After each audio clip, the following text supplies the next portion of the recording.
Hey guys, good afternoon to you. So Martha Krejci here.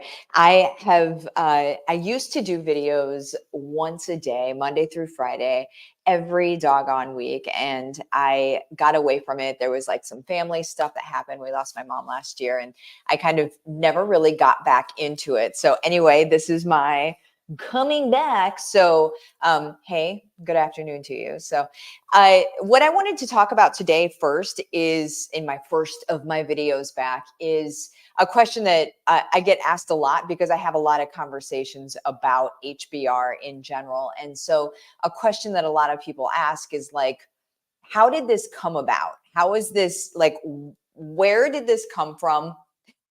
Sometimes it's who are you? I mean, sometimes that's just real. And so what I'm going to do is kind of just get into the origin story of it and the reason that it exists. And it was not intentional. HBR, just a heads up, HBR is home-based revolution. It is where we teach families how to create 7 income streams from home in 12 weeks, as well as the organic content strategy and the platform and the mechanism and the machine that scales all of those income streams at the same time. It's really interesting how it works. But anyway, that's what HBR is, and that's what I'm talking about the origin story for. So anywho's, let me get at it. So Mike is my husband. Mike and I have been doing this whole, work from home thing for a really long time, or what feels like a long time. I used to work at GoDaddy, and I ended up quitting my job at GoDaddy in 2016, February of 2016. And the reason that I quit my job there is, well, I thought I was going to be a lifer. I thought I was going to be somebody that was there forever and ever. Amen. Hey, Sarah, I see you. That was going to be there forever and ever. Amen. But that didn't end up working out. The reason why is because one day I was sitting in my carpeted cubicle. I think we're all familiar with this place. I think we all know what this is, right?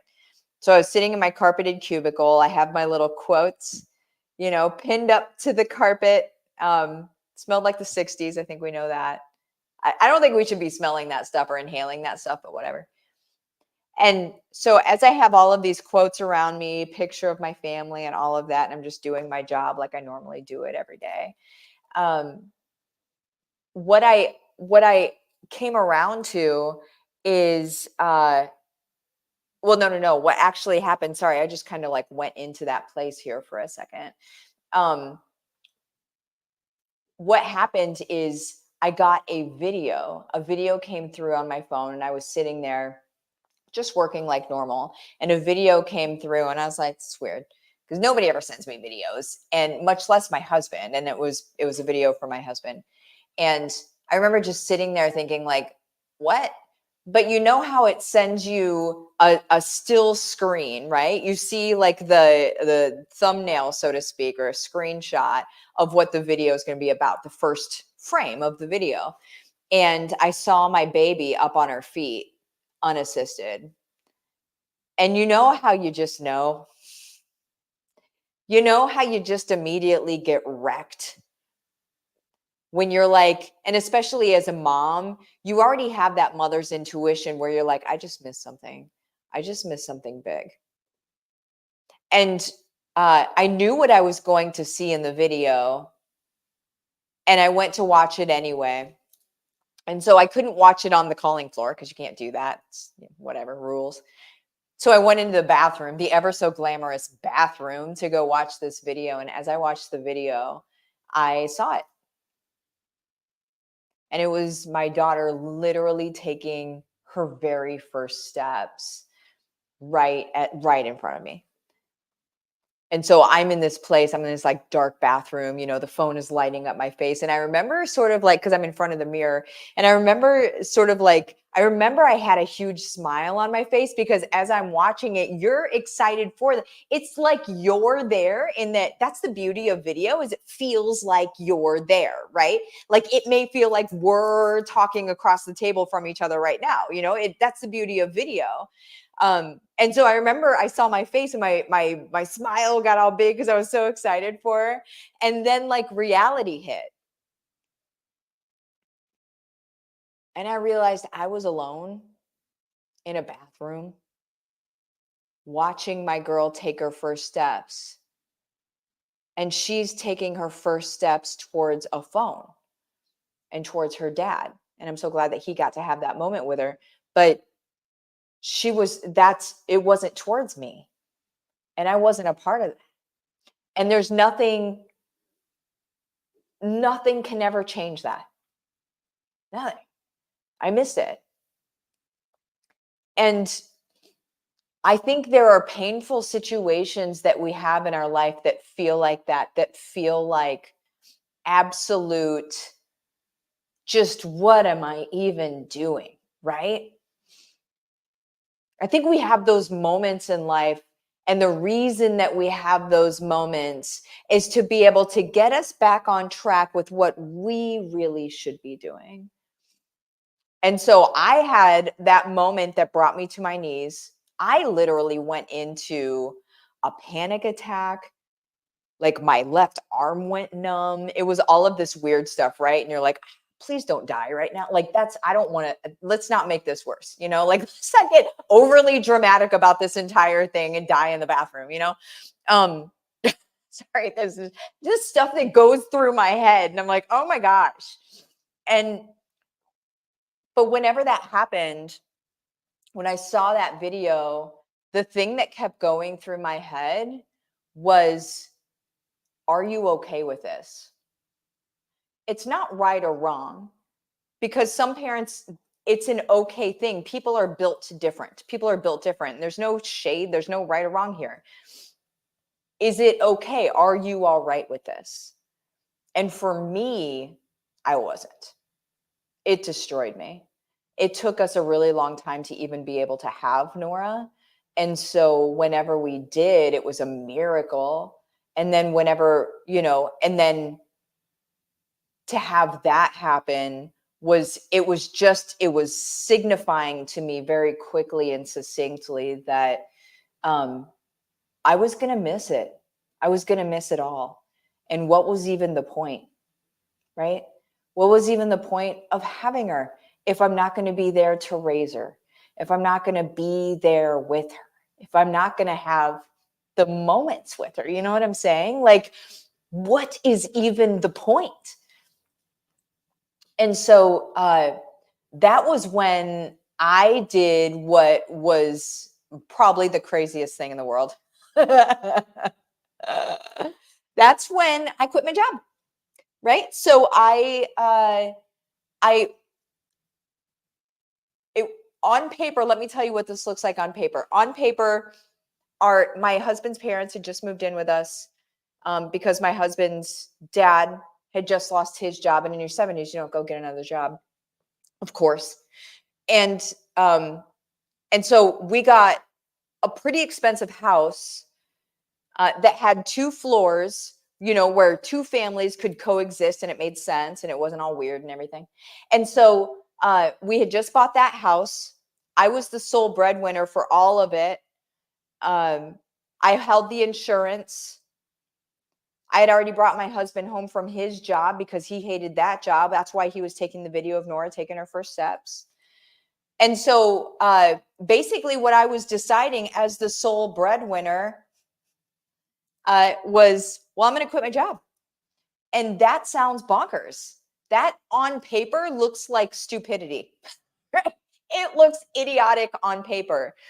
But here's what I have learned through my own experience, but then also just from talking to friends and reading books. I love reading biographies and autobiographies of successful people, because you can see success leaves clues. You can see along the way, you can see like these different things that all kind of match up, And one of the things is the most successful people in the world didn't give themselves an out. Write that down if you haven't. The most successful people in the world did not give themselves an out. And so in me quitting my job, I had to figure something out. If I didn't figure something out, it was all on the line and it was all on my shoulders. And I made that choice and I bared the brunt of that responsibility. And so I had to make it work. Now, here's the deal is if you don't have to make something work, you will find let me say it a different way. If you have a safety net, you'll use it. Period. You will. It's how your brain works. It's going to be like, well, I can't. If you have to make something work, if everything depends on you having to make something work, you will make it work. Because you won't stop until it does. Please, I feel like somebody needs to hear that. You have to be in a position where you have to make it work. Because once you're in that position, you will not stop whenever you're like, oh, this is hard, I'm going to stop. It does get hard. It does get tough, right? But you're not going to stop whenever it gets hard. You're going to keep going. You know what I'm saying? Like, does that make sense? If you have a safety net or somebody that's going to save you, you will not go into those hard places. Okay. So now that was whenever I quit my job at GoDaddy. Now, since then, so when I quit my job at GoDaddy, I started with an agency, which is wild. But anyway, I started with an agency. I moved into coaching, consulting, and then into teaching, right? So like that's been my trajectory of my career. And now I have a social media agency again. And so that is the trajectory of my own career. But as I was growing that, we were, as a family, we've always worked from home. And so, well, we had a co-working space for just a little bit of time. That's still kind of working from home, I'm just going to say. As we were growing, I was building, or my family, we were building the 7 income streams, right? You know, if you look up how many income streams does the average millionaire have, it's 7 income streams. And then whenever you start dividing into it, you're like, well, which ones? And so we were building out the 7 income streams, and now we have more than that. But as we were building out the 7 income streams, we became millionaires doing that, right? And we were doing it from home, and we were doing it in service to our people, in service to our audience, right? In service to the people that we just love so much. And that's the coolest thing about whenever you guys do this. Like if you guys jump into HBR and you do what I teach you guys to do in the way that I teach you guys to do it, you're going to love what you do every day. It's going to feel, I'm going to use a weird word here. I'm going to use the word magical. It feels magical to be able to show up and serve the way that we serve. And I think the reason it feels so magical is because you have direct impact on people's lives.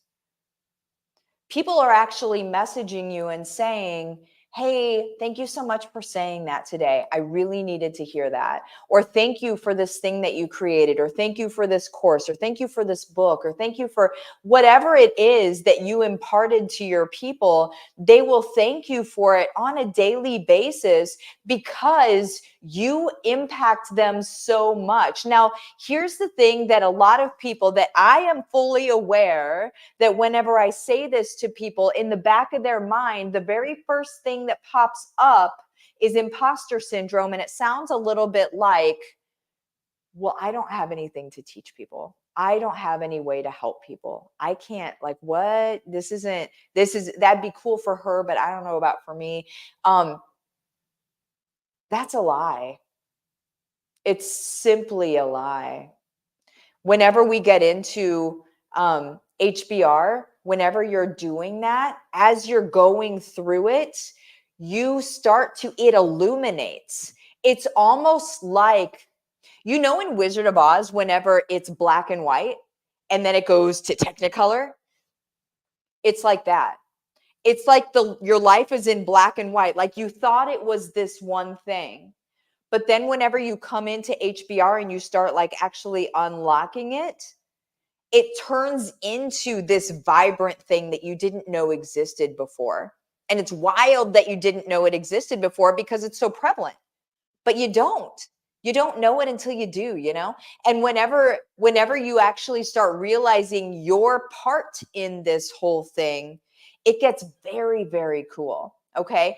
And so now to the origin story of HBR, and I'm going to make this super quick because I don't want to make this a long video or anything. Oh, I see you here. You're finally serving and doing what you're created to do. It feels most like yourself. That is so good. Thank you for saying that. It's 100% true. Okay, so we didn't create, like in our building of our business, we didn't build it so then we could make HBR. HBR came because of something that happened. So do you guys remember March of 2020? Do you guys remember what happened March of 2020, where we were all sitting in our living rooms looking at the TV, thinking it was a freaking movie, thinking, what in the world is happening right now? Like, is this real? You remember those feelings where you're like, what is going on? Businesses were shutting down left and right. Families were being left without jobs, which means kids couldn't be fed. There's a true stat that most people in the US anyway don't have more than $200 in their savings account for when something happens. Well, I knew that stat, and as Mike and I are watching the TV or the news, which we don't normally watch, but we were then because we didn't know what the heck was going on. We're like, what is this? As we're watching the news, we're watching all of these businesses shutting down indefinitely because nobody knew, because it was 2 weeks and 2 weeks and 2 weeks and 2 weeks. And now we're years later, right? And things still aren't normal. And so as we were watching that, we were like, oh my gosh, we need to show families how to do what we've done. Because at that point, we were already doing really well and we were unaffected by what was going on in the world. So like as everybody's losing their jobs, we're like unaffected. And I'm not saying that like we're so awesome. I'm saying that like it could happen again and we would still be unaffected. Except this next time when it happens again, I want a freaking million families to also be unaffected. I want us all to be living life on our own terms. I want us all to be like, you know what? I show up. I love people. I serve every single day. Therefore, I'm able to create a career out of it. Not because I'm a skis ball selling stuff all the time. That's not what you're doing. You're serving first. You're serving first. And then if people want to jump into stuff, they can jump into stuff. But you never make it something that's like skis ballish. You just don't. Whenever you do it the way that I teach you how to do it, which is exactly how we do it every day, whenever you do it that way, you're showing up in service, period. It's all service.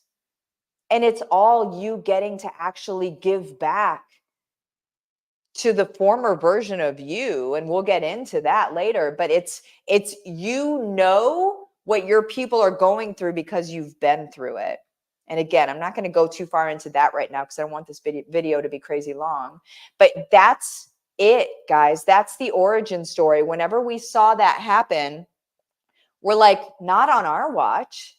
We immediately got to work and we're like, okay, let me map out exactly how we did what we did. How did we set up our income streams? What was our timetable? How was it, how did we get our content strategy platform together? Let's get it so it all works. Let's make it as easy as possible for our people. And we have thousands of students at this point. And it's doing nothing but getting easier and easier and easier as we go along. And the reason why is because we continue to edit and change and add to the program as new tools are being added. So now that we have AI, well, that's changed the game. It's made things very, very easy, right? And so we have the strategy that works. And then we have the ease of how to use these tools. You guys, there is absolutely no reason that I mean, I'm just going to say it. You don't need to work outside the home anymore. You simply don't. And I'm not just here saying, I'm not here being a hammer and saying everything's a nail. If you're a brain surgeon, sure, you should work outside the home. But a majority of us don't need to work outside the home. And we've got a mental health crisis on our hands. And I think what it's going to take in order to be able to fix that long term, not short term, long term, past when we're here, I think what it's going to take is putting the family back together again. I think it's going to take mom and dad being with their kids. I think it's going to take us actually being present with our children, listening to our children, knowing what's going on, having open communication so our kids know they can talk to us. It's hard when we work 40, 60, 80 hours a week away from our kids. And then whenever we're home, it's to sleep. It's hard. And it was never meant to be that way. We weren't meant to do that. That's not the life that was meant for us. And so all I'm saying to you is think about it. Is this something that, like, are you feeling a nudge? You know, are you feeling like I really do want to do that, but you're scared? Or you've seen so many charlatans and dude bros sitting on the front of Ferraris trying to sell you X, Y, and Z. And you're like, it doesn't work. I've tried it a million times before. I get it. Trust me, I get it. I've done it. But I've also done this. And I'm showing people currently how to do this while I'm still doing it. And so what that means for you is that you're working with me as a mentor and my community and my coaches and my strategists. Everybody's got their eye on the same goal. And that's to be able to serve. It's to be able to serve their family, to serve their people, to be able to live life on their own terms, make their own decisions, create an economy around themselves that buffers themselves away from whatever is happening in the outside world where it just doesn't affect you. It's safety and it's security. I'm not saying everybody's going to be a billionaire, but I don't think everybody wants to be a billionaire. In reality, all anybody really needs is about 20% more than they spend every month on bills and blah, blah, blah. Just to feel like you've got that, like, kind of loosen the necktie a little bit, it gets a little tight. It loosens it up for you. It allows you to start saving. Well, then you can start making more and more and more. And that's as you grow. And whenever you jump into HBR, it's not just a course that you buy. I walk you through it. And you're there. Like, I'm there with you, in the trenches with you all the time. And you have it for life.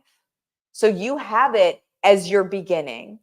And then whenever you scale up to a couple income streams, when you scale up and you scale up more and as you scale, you're going to have more questions. As you start building a team, if you want to build a team to help you out, you're going to have questions. I've been there. I can help you. I can tell you what's going to happen before it happens, right? I can tell you, okay, here's the road that you're going down. Do you want this or do you want this? Because this is where you're going. That's the kind of coaching that happens in there. I'm there with you all the time, guys. This is now the way that Mike and I show up. We serve you guys. we make sure that you guys are okay. Because again, this is what matters. Because I think what we saw March of 2020, I think what we saw wasn't the last time we're going to see that. I think that we're in for something. And I think we need to I think we need to batten down the hatches. I'm not being Chicken Little saying the sky is falling, but I'm saying let's not be ignorant and let's not put our head in the sand. You know what I'm saying? So anyway, glad to be back. Glad to be back. I will see you guys again tomorrow. If you want to jump into HBR, if you want to have a conversation about it, which we would have to have before you jump in anyway, if you want to have a conversation about it, then go ahead and shoot me a message. We'll have a chat, make sure that it's a good fit and that I can get you the results I'm talking about. If I can, you're off to the races. Love you guys. Bye-bye.